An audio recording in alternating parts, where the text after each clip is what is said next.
देह के धंधे का अहम पहलू ग्राहक होता है। ज्यादातर मामलों में यह साबित हुआ है कि देह का यह धंधा केवल इस धंधे में शामिल लड़कियों या औरतों के लिए घातक होता है, जबकि हकीकत यह है कि देह का यह धंधा इस धंधे में शामिल लड़कियों से अधिक ग्राहकों के लिए नुकसानदायक होता है। कुछ पल के लिए मानसिक सुख के बदले ग्राहक को केवल अपना आर्थिक ही नहीं बल्कि सामाजिक नुकसान भी उठाना पड़ता है। इसके साथ साथ वह अपनी सेहत के साथ भी खिलवाड़ करता है। जिस शारीरिक सुख की कल्पना में वह वेश्या के पास जाता है उसमें भी वह ठगा ही महसूस करता है। इस शौक में फंसे लोग बताते हैं कि जब तक वह उनके पास रहते हैं तब तक एक अनजाना सा डर लगा रहता है। पुलिस जब भी ऐसे धंधे करने वालों को पकड़ती है तो सबसे खराब हालत ग्राहक की ही होती है। एक तो ग्राहक पहले ही धंधा करने वालों की लूट का शिकार बनता है, उसके बाद अगर पुलिस ने उसे पकड़ लिया तो वह भी उसे कुछ वसूले बिना नहीं छोड़ती। आजकल होटलों में ऐसे धंधे खूब होने लगे हैं जिसमें होटल में कमरा पहले से बुक होता है, लड़की वहां पहले से मौजूद होती है, ग्राहक वहां जाता है और 2-4 घंटे बिताकर चला आता है।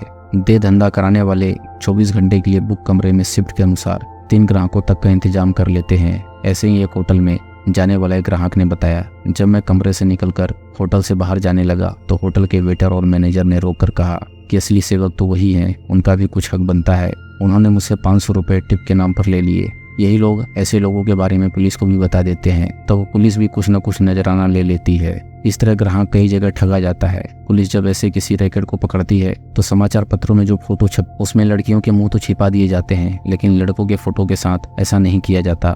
इसी तरह खबर में भी लड़कों के वास्तविक नाम छापे जाते हैं जबकि लड़कियों के नाम बदल दिए जाते हैं। पुरुषों के नाम और फोटो छप जाने से समाज में जो बदनामी होती है उसे कम करके नहीं देखा जाना चाहिए। यानी दे धंधा में पकड़े जाने वाली लड़कियों से ज्यादा नुकसान लड़कों का होता है। अगर गहराई से देखा जाए तो नुकसान और भी है। लगभग 3 महीने पहले लखनऊ पुलिस ने इस तरह के जिस्म फरोशी के धंधे का रैकेट पकड़ा था। गिरफ्तार की गई लड़कियों को तो थाने से ही जमानत दे दी गई थी, लेकिन लड़कों को अदालत तक जाना पड़ा था। गिरफ्तार किए गए रमेश नाम के एक युवक ने अपनी कहानी बताते हुए कहा कि मेरी शादी होने वाली थी। एक दोस्त ने कहा कि शादी से पहले कुछ जानकारी बढ़ा लेनी चाहिए। चलो आज तुम्हें एक ऐसी लड़की से मिलवाता हूँ जो इस बारे में सारी जानकारी दे देगी। मैं दोस्त के साथ चला गया। वह उस अड्डे पर पहले से ही आता जाता था। उसने मुझे एक लड़की के हवाले कर दिया। मैं शर्माते शर्माते उस लड़की से बात कर रहा था। इसी बीच वहाँ पर पुलिस का छापा पड़ गया। पुलिस ने मुझे भी पकड़ लिया और मैं कहता ही रह गया कि मैं पहली बार आया हूँ, पर पुलिस ने मेरी एक बात नहीं मानी। अगले दिन अखबारों में मेरी फोटो छपी। खबर और फोटो से मेरी समाज में बदनामी तो हुई ही, साथ ही शादी भी टूट गई। यह अकेली परेशानी नहीं है।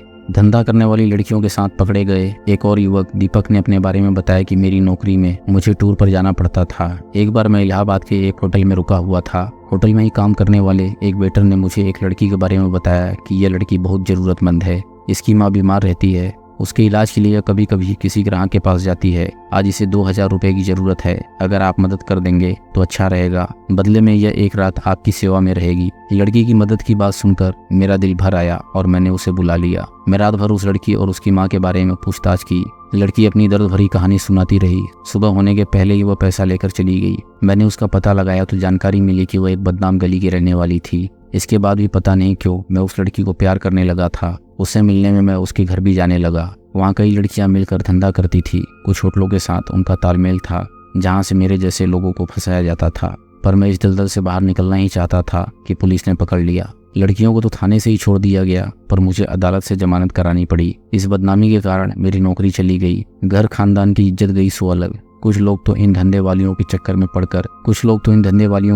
पड़कर जीवन भर के लिए रोग ले बैठते हैं। ऐसे ही एक आदमी से हमारी मुलाकात हुई। साधु प्रसाद नाम का वह आदमी नौकरी करने मुंबई गया था। बीवी बच्चों से दूर रहने के कारण उसका मन दूसरी औरत से लग गया। राधा नामक एक औरत उसके करीब आई। दोनों के बीच जल्दी ही नजदीकी संबंध बन गए। राधा दूसरी धंधा करने वाली औरतों से अलग थी। जहाँ दूसरी औरतें कंडोम लगाकर संबंध बनाने के लिए कहती थी, वहीं राधा बिना कंडोम के ही संबंध बनाती थी। एक दिन बात में मैंने राधा से इस बारे में पूछा तो वह कुछ बताने के बजाय हंसी मजाक करके बात को टालने लगी। अभी कुछ समय ही बीता था कि वह बीमार रहने लगी। उसे तेज बुखार आने लगा था। मैंने उसे अस्पताल चलने के लिए कहा तो वह बोली कि कोई फायदा नहीं है, यह बीमारी अब मेरी जान लेकर जाएगी। मैंने उससे पूछा कि ऐसी क्या बीमारी है जिसका कोई इलाज नहीं है, तो वह बिना किसी संकोच के बोली, एड्स। मुझे एड्स हो गया है। मैं अब भी कुछ समझ नहीं पाया और बोला, इसके बाद भी तुम बिना कंडोम के धंधा करती हो? वह गहरी सांस लेकर कहने लगी, मुझे यह बीमारी एक आदमी ने जबरदस्ती दी थी। मैं उसे बार बार कंडोम लगाने के लिए कहती थी, लेकिन वह नहीं माना। जब मुझे यह रोग लग ही गया तब से मैंने भी कंडोम लगाना छोड़ दिया। ये सुनकर मैं चक्कर खा गया और अपने गाँव लौट आया। बीवी बच्चों को मार पीट कर मैंने अपने से दूर कर दिया। फिर गांव के बाहर कुटिया बनाकर रहने लगा। किसी को नहीं बताया कि मुझे क्या रोग लगा है। मैं नहीं चाहता था कि मेरी बीवी इस रोग की शिकार बने, इसलिए अपनी करनी खुद ही भुगत रहा हूँ। अगर एक धंधे वाली के झांसे में नहीं आया होता तो यह दिन नहीं देखना पड़ता। समाज लड़कियों के प्रति सहानुभूति का रुख रखता है, लेकिन लड़कों को वह अपराधी मान लेता है। उसे लगता है कि देह के इस धंधे के लिए पुरुष ही दोषी होता है, इसलिए लड़कों की परेशानी पर कोई ध्यान नहीं देता। बदनामी तो हर किसी को मिलती है। चूंकि इस धंधे में काम करने वाली लड़की पहले से ही बदनाम होती है, इसलिए उसकी बदनामी के बारे में कोई विचार नहीं किया जाता। इसके साथ पकड़ा गया लड़का सभ्य समाज का हिस्सा होता है, इसलिए उसकी बदनामी ज्यादा मायने रखती है। सामाजिक पहलू के अलावा अगर रोगों की बात करें तो पता चलेगा कि पुरुषों को होने वाले ज्यादातर यौन रोग इस तरह के शारीरिक संबंधों के कारण ही होते हैं। थोड़ी सी असावधानी जिंदगी भर के लिए नासुर बन जाती है। देह का यह धंधा सेहत, जेब और सामाजिक हैसियत तीनों को नुकसान पहुंचाता है। इसके बाद भी लोग अनजान औरत पर पैसा क्यों खर्च करते हैं, इस बारे में अलग अलग बातें सामने आई। साधु प्रसाद ने कहा कि वो अपनी पत्नी से दूर रहता था, इसलिए शरीर की इच्छा को दबा नहीं पाया और एक औरत के पास चला गया। उसे यह नहीं पता था कि यह काम इतना खतरनाक साबित होगा। इसके विपरीत दीपक ने कहा कि वह लड़की की मदद करने के चक्कर में फंस गया था और लड़की से देह संबंध का लालच ही उसका दुश्मन बन गया। जबकि रमेश ने कहा कि वह गलत स्वभाव के दोस्तों के चलते देह धंधा करने वाली लड़की के पास जा पहुंचा। अगर उसकी सोबत गलत लोगों की नहीं होती तो शायद यह नहीं होता। इन सब की बड़ी वजह यौन शिक्षा का अभाव है।